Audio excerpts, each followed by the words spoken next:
Be of the day, probably. Honestly, this is only my first one. I'm behind today. I had That's it. 32 That's ounces of water this morning, Tyler, holy before the smokes. coffee. Wow. This guy is healthy. I know. Skin looks great. Day by Prepared day. prepared for Ohio State week. Welcome in everybody to the press review show. It's not going to be as fun as last week or as long as last week. I felt like this was such a it wasn't a downer. KF gave what he normally gives, but like after last week talking to the coordinators, Lester, Parker, Woods, It was just so incredibly monotone. there wasn't a lot of excitement. I don't to it. I'm not gonna forge any hype here. I have a couple notes. I don't think anything was as fun as last week. It is funny to me when he makes like these little small jokes about like, is it the power four now? Are we power Yeah. four? Like he does like just pay attention to it. yeah. Or like talking about the spreads, like he doesn't know the spreads. I don't know if he doesn't know the spreads or not. I would guess he actually doesn't. It's like I would assume we're underdogs in this game. We're playing a top 5 team. Well, I was kind of curious when you went down that rabbit hole if he was going to make a couple jokes about the gambling investigation last year, or if he was going to like just tip him off about it again. Which, by the way, let's recap that for a second. KF was exactly right the entire time. As far About as how what? Iowa was just Iowa being targeted and how BS the investigation was. Yeah, I mean, I suppose I think we did we mention it on an episode? All of Him that and came out. Campbell. Yeah, what a weird situation that was. I I remember we I remember we did a podcast and I'm pretty sure I don't remember the name of the guy now, but like they found the emails, they found the or whatever the communication between whoever was a part of this department. Yeah. And like I don't know if that guy still has his job. I don't know if that guy like but it is wild that happened. I would imagine it's not a lot of public news anymore, but I don't think that guy's life is probably going well legally, because I think that whole case is still going on, right? Like those Yeah, this is going to be something I still think is going to be pushed forward for months to come, but I also don't think a lot of us are going to keep up with it just because it's old news. we kind of know. I mean, what it's just basically waiting for the court to decide what happens or if they end up suing. But it was just what a weird situation. And the fact that they kept pushing it for Noah Shannon and all of that. I mean, you and I could probably tee off about that for a long time, but I feel maybe the worst for Noah. He was like probably the most affected, right? Yeah. Well, him and Hunter Deckers, but Hunter Deckers also bet on himself. And like, which is like honestly, like if you're, I mean, that's starting to get into the nuanced details of like what yeah. bets you're making, but I don't know. I feel like you should be able to do that. I don't know. I feel like you should be able to say, "Oh, Hunter Deckers passing. I'm Let gonna me bet. rock the over. Imagine I'm just seeing betting the quarterbacks over." audible out of everything and just go straight to passing the entire time. Like this guy made a lot of checks to pass plays. It seemed like he was like he threw it 53 times. Seems like maybe this guy was going for the over for alternate reasons. Yeah, KF also said he didn't want to throw the ball 60 times against Ohio State because if they end up doing it, probably know what the result is. Yeah, he said basically word for word. He's like, I hope we don't have to throw the ball 60 times against these guys. I got a pretty good feeling what the result is going to be. Okay. Which is interesting to me because the first thing I thought of was 2020 and how they threw it 54 times against Northwestern. God, I forgot about that game.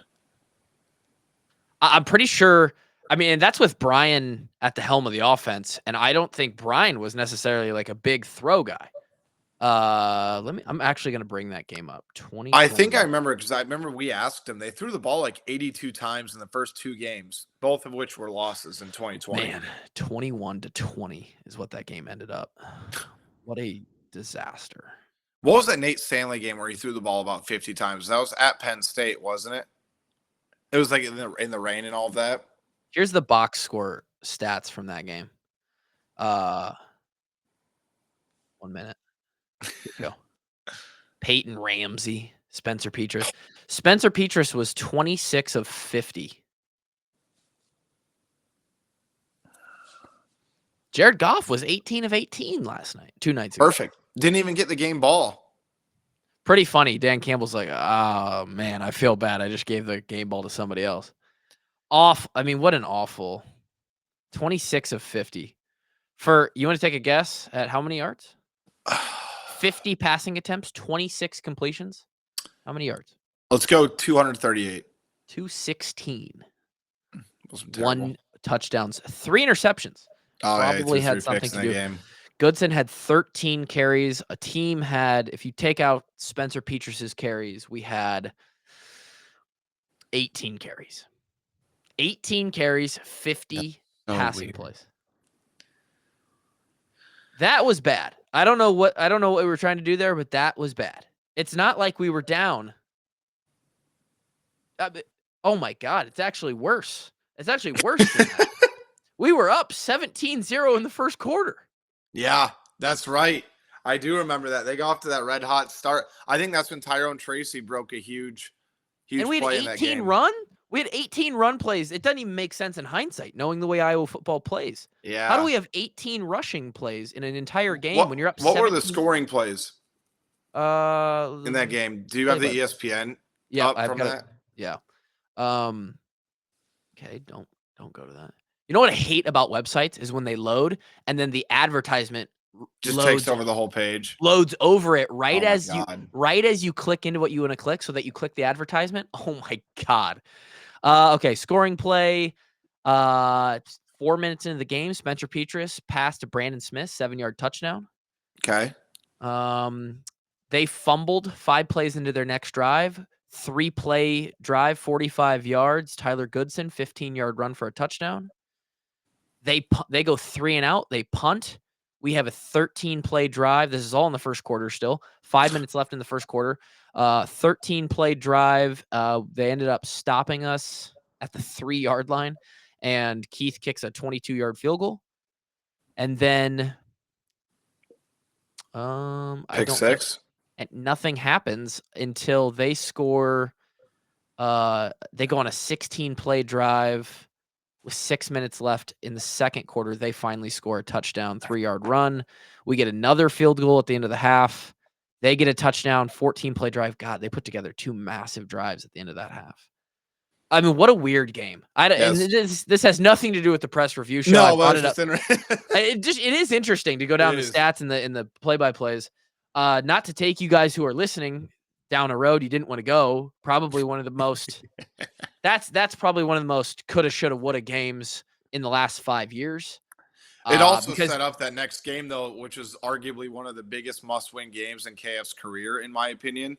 Because if they go 0-3 to start the 2020 after all the stuff in the offseason, I think the train just completely derails. And that's when they blew out Michigan State the next week.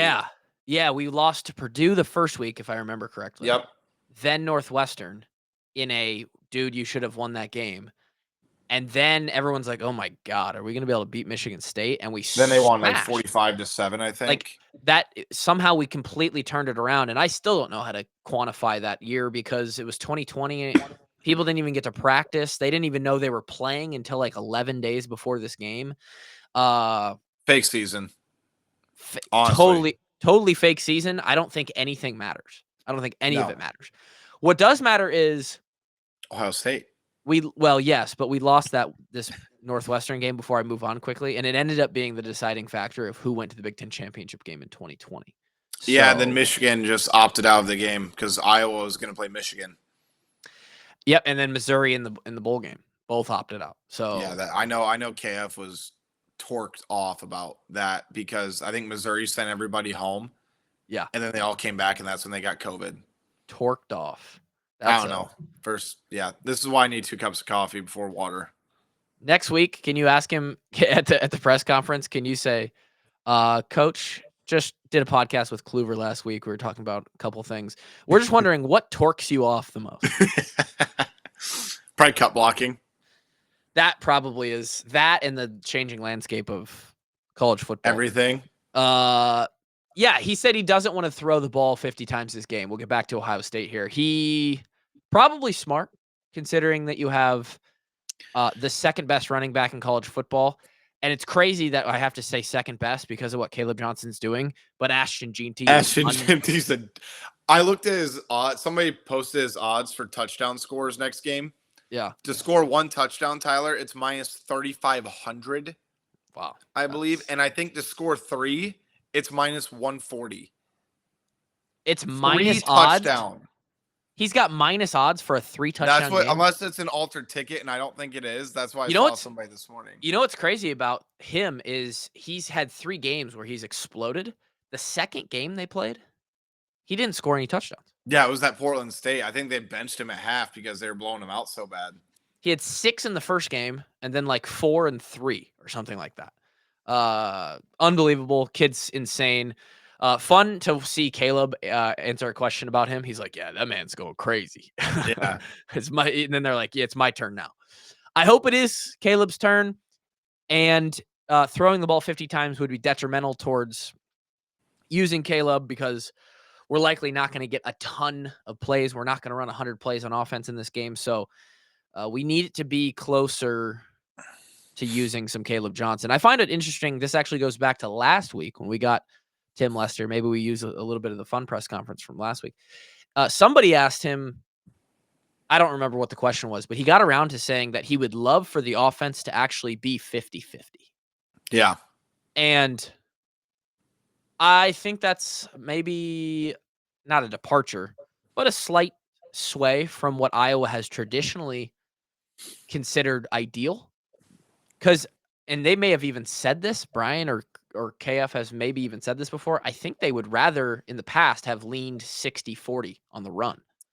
Yeah, that's probably about true. I think they typically still want to run the football. They still want to get about 60-40. I mean, even Kirk, I think, has kind of shifted his mindset that he would like to pass the ball more than in the past. But I mean, that's why I asked him yesterday about the passing timing and how, Tim Lester's comments from last week and kind of what the players have been saying. And Kirk kind of agreed. Like, he thinks the passing game is close for whatever that's worth. And again, to go back to last week too, even Cade felt like it was a lot closer. They said they worked a lot on some of the timing issues because if you're going to beat Ohio State, you need to have your highest upside players and most talented players on the field. Like, I know why Caleb Brown's not getting snaps. Like, when Tim Lester explained that and he was so transparent about that, you and I talked about this a little bit. It made perfect sense to me, especially when you see the way that Iowa football's trying to run. And I even went back and saw the couple times that Caleb Brown's been targeted. There was one throw I do feel I will throw on Cade. It was that long play where Caleb walked off the field really upset. I think that was an ill-advised throw by Cade. But the other couple times where Caleb had been targeted, I think Caleb ran the wrong route and the timing is off. I don't really want to pin that on Cade. Yeah. And I think every coach we've kind of asked has kind of been on board with that. So it'll be interesting. I think Iowa needs to find a way to get Luke Lachey the football, but I can already tell you what Ohio State's planning on doing. They're putting 9 in the box. Yeah. And then they're going to try to make Iowa throw the football. And if Iowa's throwing the football 50 times against this Ohio State defense, Cade's throwing a couple picks because they have Caleb Downs back there, who is arguably the best defensive back in college football. Like, as crazy as this sounds, Tyler, I believe this is arguably the most talented Ohio State team in its program history. Well, then that's how high I am on them. Oh my God. What's his face? Urban Meyer. Didn't Urban Meyer say something like that at the beginning of the year? They're like projecting the season, and he called it like the most talented roster ever assembled or something. Was that him or somebody has said that? It might have been Urban, but that does ring a bell. But I mean, I don't think that's crazy to say because again, you look across the board. I mean, they got probably 6, 7 first-round guys. Like this is going to be arguably one of Iowa's toughest games against Ohio State, and on top of that too. You throw in they're going to Columbus. Now, it's not all doom and gloom. Like, this is why the games are played. This is why it's not mean. I think even going back to the 17 game when Iowa routed them by 31. Tyler, you know that game very well. Yeah, happened to play. I think Iowa was a 23 or 24-point underdog going into that game. So Iowa is only a 19.5-point underdog right now. Yep. And I know I'm kind of curious what your take on that line is. Too. It kind of feels like that's the line when Iowa goes up against like a monster. It's always like 20 to 24, yep. Right? Yep. I do think that a couple years ago when we went in there and got embarrassed, one of these games that keeps getting brought up recently, which I do think is relevant, Yeah. because Yep. Iowa historically, let's go pre-2020, pre the fake season. Historically, and I was part of multiple of these games, throw out the Penn State game in 2016, against ranked teams, we really play well. Like, we cover spreads, we make it closer than it should be on paper, right? You can go through all these games. Sometimes we win the damn football game. Yep. That was like what we kind of hung our hat on for a while. And then you look at last year and you've got this one of probably the most embarrassing stat from last year, which is we did not score a single point against a ranked opponent. I believe it was Tennessee, Ohio State, and Michigan. Michigan and Penn State. Like 92-0. Not good. And obviously we know that the offense was all-time bad, which we actually got a comment on, KF. Again, these I little was about things, to ask you. you Yep. have to listen. You have to listen a little bit. And this is something we'll derail here for a second. I'll come back to the spread and how big of an underdog Iowa is here. Let me see here. Oh, yes. KF said we had some challenges at the quarterback spot last year. Maybe we did a hell of a job of winning 10 games. And this is what I put down. I said, this is my words. He is the shield for his players when things are happening, right? We're now totally. We're post hoc. We're hindsight now looking at, he's talking about the 22 season or the 23 season, and you could throw in the 22 season in there as well. Yeah. At the time, people are pissed at him because he comes out and he says, hey, we like what our guys are doing at practice. Like, he's very vague. He talks about how well they play in practice. He talks about how much confidence they have in him, and people get pissed at him for that. And they say, well, this is BS. Why are we not getting other guys a chance? And then he looks back a year later. He's talking about guys that are no longer our quarterback, Deacon Hill, Spencer Petras, Deacon Hill last year specifically. And he's like, we had some challenges at quarterback. That's KF's way of saying, hey, we fucking sucked at quarterback. And it's interesting to hear him actually say that, like, admit we had some challenges. I think he even in another way said we had challenges on the offense in general. At another point in the press conference yesterday, he said he was talking about the offensive line and how they've matured and they're more veteran now. And he's talked about how they, the last couple years, have experienced difficulty and loss and something like, and there's been some challenges there as well. So he has his little ways of, like, finally getting around to admitting what people have wanted him to say the whole time. And I, as a player, call me biased, I love this. This is why his players rally around him so damn hard, is because he's not going to throw you under the bus. He's not going to come out there and say, the old Brian Kelly, we need execution. I'm in favor of maybe the whole offense needs to be executed, right? At that halftime interview that he gave a couple of years ago. I forgot about that. Like, he will stand up and he will be the shield from the questions and the criticism while those guys are still in the program week to week trying to play and perform for the program. And then he comes out, and I think this is a prime example of where KF isn't lying to you ever. Sure, he's maybe sugarcoating some things. He's standing up for his guys. But on a hindsight 1 year later interview, he stands right there and says, we had some challenges at QB. And I just think I like that. I think that's what a head coach should do. So I think there's a couple sides to this coin, right? One, sure. I don't blame Kirk Ferentz for taking that approach at all. I think it's commendable. I think it makes a lot of sense. And it shows me that two things. One, KF doesn't give a shit about what I say or what fans say or anything like that. And two, not a single shit. But he gives a shit about every player in the locker and coach in the locker room. Yep. So I think that's completely fair. On the flip side, I think it's completely fair for the fans to be pissed. over I the last couple agree. of years. I think you can't sugarcoat it from that standpoint. The only issue, the thing that is kind of funny to me, just given the context of it, yesterday kind of reminded me, and I kind of smirked I kind of smiled at Kirk when he said that, because I remember after the Illinois game when I asked Kirk Ferentz 2 years ago, with the bye week coming up, are you going to potentially look at making some coaching changes? Because we had seen 3 coordinators over 10 days in the Big Ten get fired middle of Yeah. the season. So I said that, and Kirk responded with, "We won 10 games last year. I don't know if you're aware of that." And that's what it reminded me of, is when I asked him about that. It came back to the whole, we did a pretty good job winning 10 games. Winning 10 games. So that's and hey, you know what? He's not wrong, right? He's not wrong.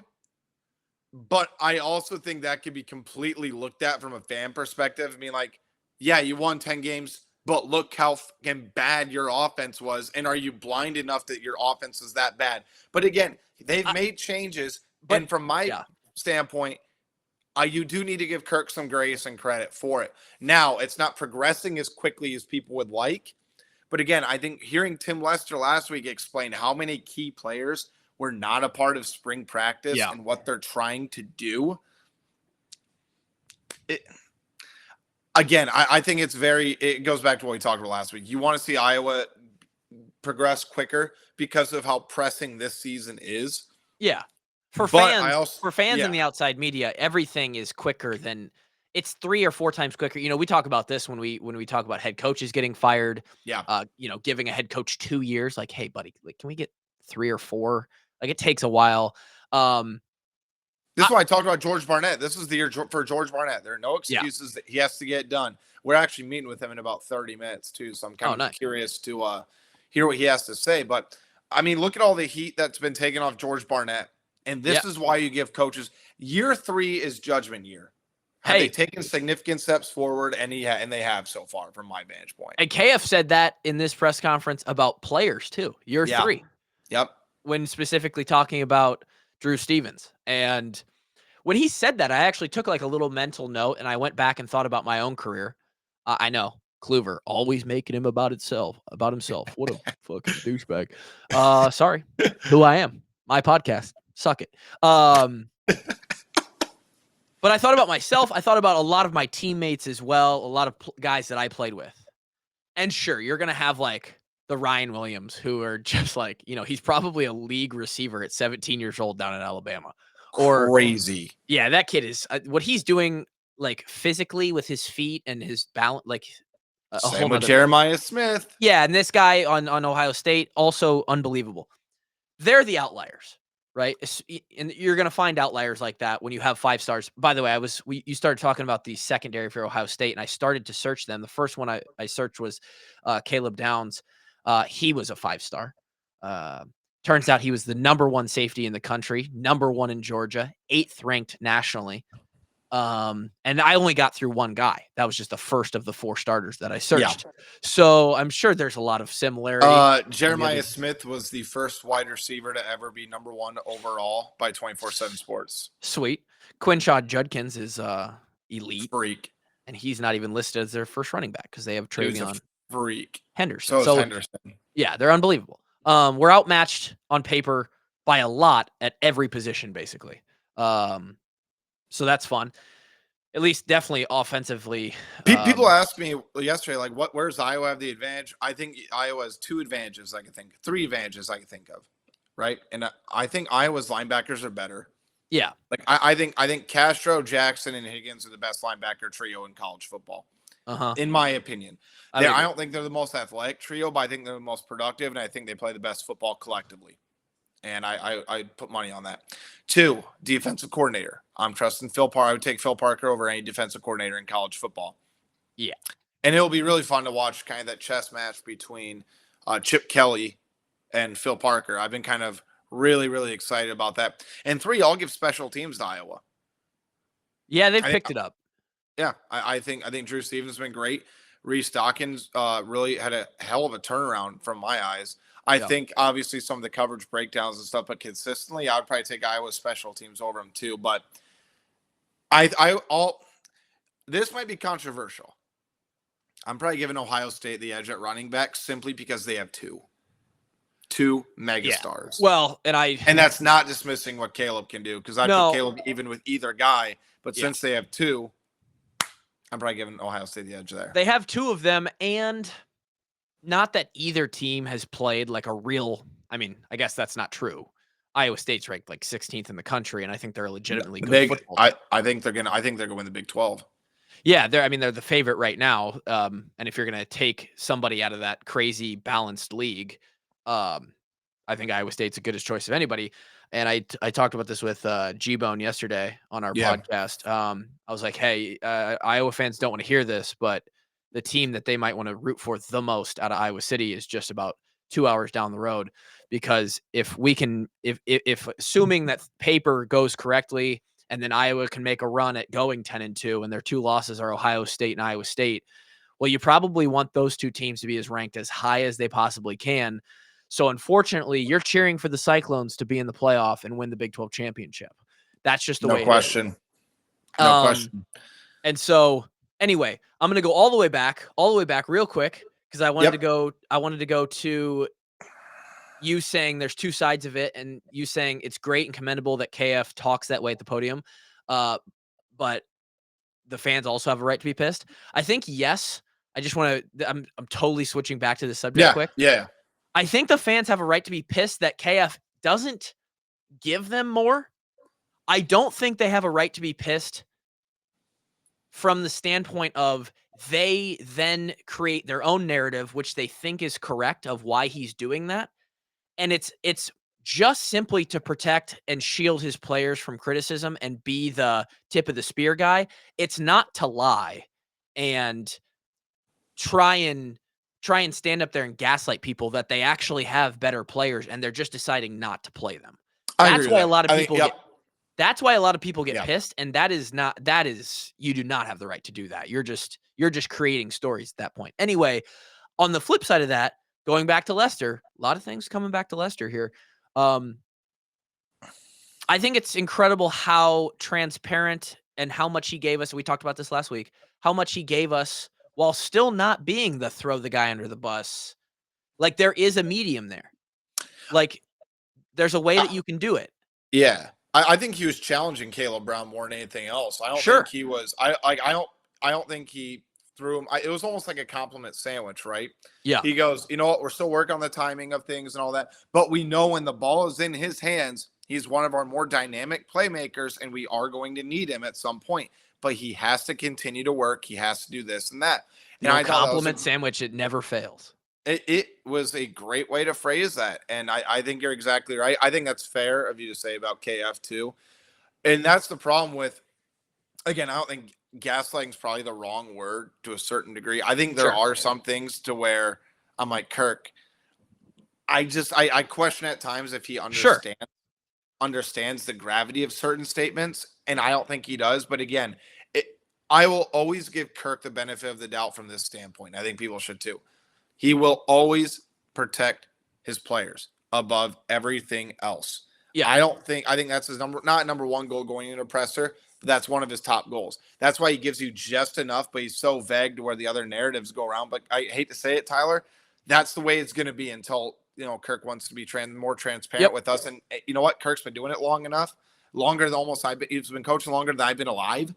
So he's not going to change, and that's fine. But there are just certain pros and cons when it comes to this stuff. And he's chosen his path, and I'm not saying it's a bad one. It's just the one he's chosen. And it's not even that he's not transparent, because this is what I'm sort of trying to bring up here. It's like he's just transparent a year later when it doesn't, when his comments don't affect the morale and the motivation of his current players. They're, the Deacon's now at Utah Tech or whatever. It's like, it's okay if he hears that now. If he hears that we had some real challenges at QB, KF goes out there, last year, after that Penn State game. Well, I guess after the Penn State game, it was when Cade was still playing. But he gets up there and he goes, yeah, we just got a lot of challenges at QB right now. And then Deacon's looking at the rest of the year like, oh, good. KF thinks I'm a challenge. Like, and we have 8 games left and I'm still the starter. Like, that's it. He's trying to help his players' mentality. I also think he's kind of checked himself more in that category since the whole Deuce Hogan thing. Yeah, that was because there was even yesterday, though, there was a point I cannot remember who we talked about, But he just said, we have some young guys, and he goes like, this is no offense to any player or the younger guys, but, and I think that was a total learning lesson from him stemming from the Deuce Hogan situation after post-Nebraska. Which Deuce Hogan hasn't amounted to anything, by the way. I don't think he's even played at New Mexico State this season. Yeah. So again, it's just all these things that like, and you can bag on KF and the staff, and I'll be right there with you that I don't know if it's their assessment pre-college of these quarterbacks, or it's just a bunch of unfortunate misses in a row, or it's their development. It's probably a collection of all three. But yes, at the quarterback position, we've been missing, right? Yeah. But I don't think, we sit there and we're like, well, is Padilla better? Is Labus better? We go out and it's like, look at where all these guys end up and what most of them end up doing at those places. You're like, okay, so they really weren't. So what does that tell you above everything else? And this is where people should be coming back to. I have two things, but I want you to take it from there and then I'll tell you. For me, it's the immediate like, oh, Kirk was right. The staff is right about these guys when they're in the program. They aren't actually better than who we're starting, which then immediately it immediately then shifts me to, hey, but why don't we fucking recruit better guys, right? I think right now, Iowa's two biggest problems, not biggest, but two of the biggest problems. Yeah. Quarterback recruitment. Yeah. Quarterback development. Bar none. Hey, and guess what, though? Timmy Lester. Now you have a guy. I think it's going to be very interesting when Jimmy Sullivan comes in. I think it'll be interesting to see if they can make James Razar a quarterback. Because I'll tell you right now, and I'm not trying to. You think that guy's going to play receiver, don't you? If James Razar can learn how to throw the football at a college level, he will be Iowa's most athletic quarterback since Brad Banks. We're going to have a white Lamar Jackson? The dude can run, man. Like is he the track guy who runs like 10.6? Yeah, from Florida. Yeah. Like he's an athlete playing quarterback right now. Okay. But I also think from my vantage point, I'm thinking that normally wouldn't be a problem right now if you give him a couple years to develop. But given Iowa's track record of developing quarterbacks recently, right, are they going to be able to do it? Now, again, it's new quarterback coach, new different system. now because of Lester. Yeah, like we need to see where that's going to be. Yeah, but it'll be interesting more than anything else. I think we're going to see, and you and I touched on this a little bit last week, so I won't go too far down this rabbit hole, Tyler. Sure. Iowa's offense is going to look completely different next season. Yeah, and I'm not even talking about from a personnel standpoint. Yep. That's obviously going to be a part of it. But you're going to see the real Tim Lester offense next season. Yeah. Well, we got tagged in a tweet that I replied to where some guy was trying to figure out, he's like, well, isn't it maybe something that's wrong with the system if it takes like 3 or 4 semesters to learn? And I responded to it with, it's not that this is going to be a system, because there was a lot of criticism in the past where quarterbacks under Brian and the previous system, they were like, it takes a while for a quarterback to learn the system. And everyone's like, okay, well, can we get a system that isn't hard to learn? And then we hear coach say yesterday, like, well, we've got all this new terminology and this new West Coast offense. And Lester talking about, well, we've only had 9 weeks. We've got half of the offense and we've got a lot of progressions and routes and stuff that we haven't put in. And somebody tweeted us and tagged both of us or responded to the post from last week and said, if this is something that's going to take a while, like in today's college football, you just don't get guys for more than 2 or 3 years. If it takes that long to learn a system, is there something maybe wrong with the structure there? And I responded, this isn't necessarily a 2-year process. It's just the fact that we literally have had 3 months to learn this system with all their guys. Yeah, no, I think that's and when they get, especially with the significant guys, like from a skill position standpoint, spring didn't do anything for Iowa. Nothing, 0. Good for the line. Good for the line. Great for. I think that's why we're seeing the line take a step forward. I do this too. Year, is because it almost didn't matter who's that quarterback or who's that running back at that point. It's just about, can you learn the playbook and can you block the guys you need to block? Can you be healthy and can you progress? And we've seen that. But as far as a skill position standpoint, like I'm looking at, Caleb Brown has put up or shut up here next year. And I'm not going to look too far ahead, but like Reese Vandersee, I think you're going to see take a significant step forward. Jazz Patterson, like and you're going to have a more mobile quarterback, assuming Brendan Sullivan's the starter. I'll be surprised if he's not. You're going to have a different style of quarterback. So I think Tim's done a good job based on what they have available. But the comments are completely like he was completely right last week. He said, "Look, we're closer than not, but you're not going to see the real offense until next season." Yeah. Oh, but I'm coming around to the best nugget of the whole press conference, actually, David, and we'll get there in okay. just a second. And I think you probably have an idea of what I'm going to say. And I've already created the thumbnail and the graphic for this podcast Nice. based on this quote. And I'm going to get there. Okay. The final response that I gave to that guy on Twitter about like how long it's going to take. For those at home, we've talked about how crazy important bowl prep is. And just getting through an entire season, like they're still working on stuff every single week. It's when they say we get better every week, that shit's real. Bowl prep, massive growth period. And then those 8 weeks before spring, massive growth period mentally and in the weight room. And then spring ball next year is going to be so huge for this offense. Those 15 practices in the 2025 spring, at that point, you can say, okay, Lester should have most of his stuff in by then. And then over the summer, they get a few more things in camp. And then really this thing should be ready to hit the ground like all wheels go next fall. I know you don't want to hear that right now. And which is why I'm going to bring it back.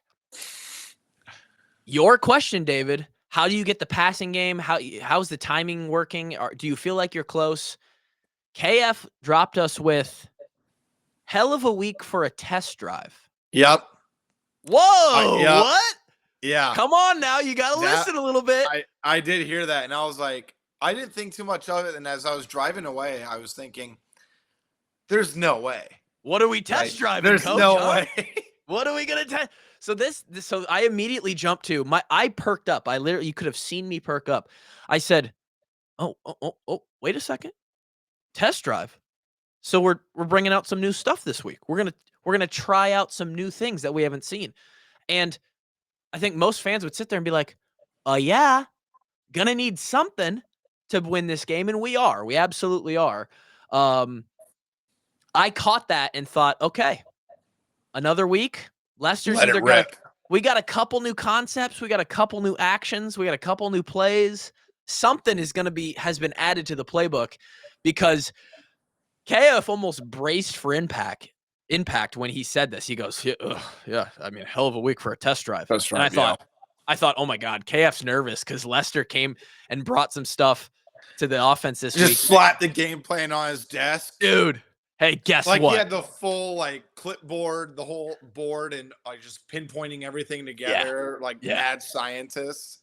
It was like a little brace for impact moment that I thought and the hell of a week for a test drive is an unbelievable quote that I think is just the gold nugget of the whole thing.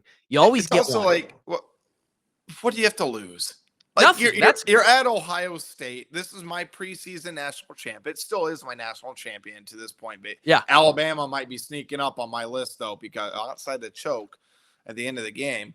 That was It was crazy. But no, you're right. I think it would be very interesting if they threw in a bunch of new concepts. And something else I really wanted to bring up, I know I don't bring in too many of the player interviews in here, but Caleb Johnson's mentality and his willingness to be open in press conferences now when we interview him, his turnaround has been unbelievable. 2 years ago, he did not want to talk to us. He's matured a lot. Say a word. He's been a fun interview, and he's got a great personality.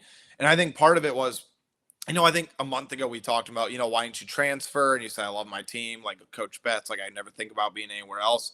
Yep. And then heading into this game, he said two interesting things. And this is when I really realized Iowa was such a perfect fit for this kid if he truly buys into this mentality.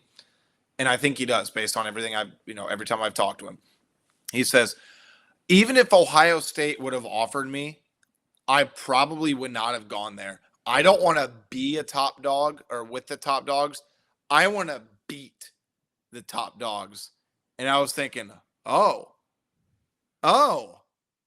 okay.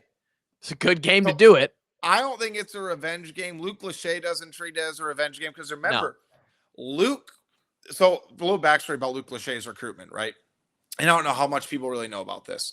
And I can't remember the name of the other tight end. Ohio State had one tight end spot. They were down to two tight ends that they were evaluating. One guy from Arizona and Luke. And remember, Luke's dad is the color commentator for Ohio State radio. Yeah. Ohio State legend.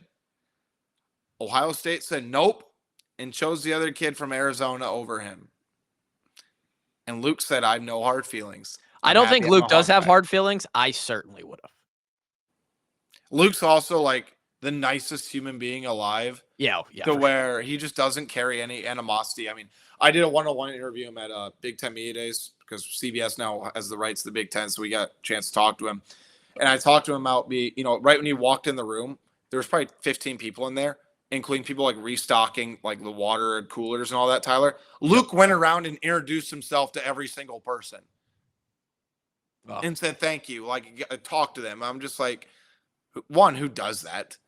Like, just who does that? Like, Luke's just genuinely that. But I will say, Luke has a mean streak when it comes to blocking and getting into it. So I think once he steps in the horseshoe, like if there was a game for Luke to break out, just as far as what we need to see from him for the rest of the year, circle on my little checklist of things I'm looking for. Yeah, I think this is a good spot to leave it. We'll circle it back to what you said earlier. And you could just kind of look at the 2017 game and how we won that. Take a look at the stats of that game, starting with the Amani Hooker pick. Oh, Yep. by the way, he's one of like the better safeties in the league. Noah Fant, TJ Hawkinson, Nate Stanley, who is our best quarterback in the last, basically 8 years.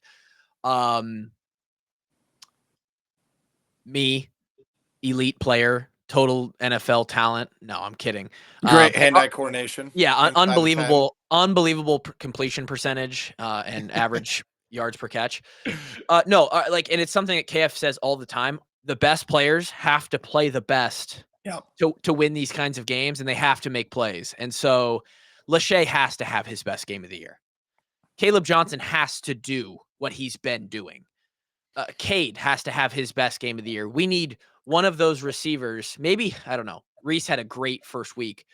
We need another performance like that from a receiver outside of Luke Lachey.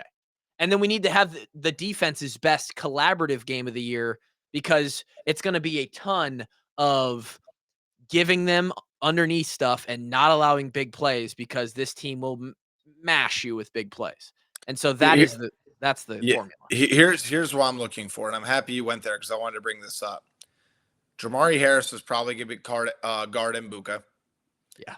Whoever gets the start at cornerback 2, and I think that's going to be Deshaun Lee based on what we heard and based on what we saw last week.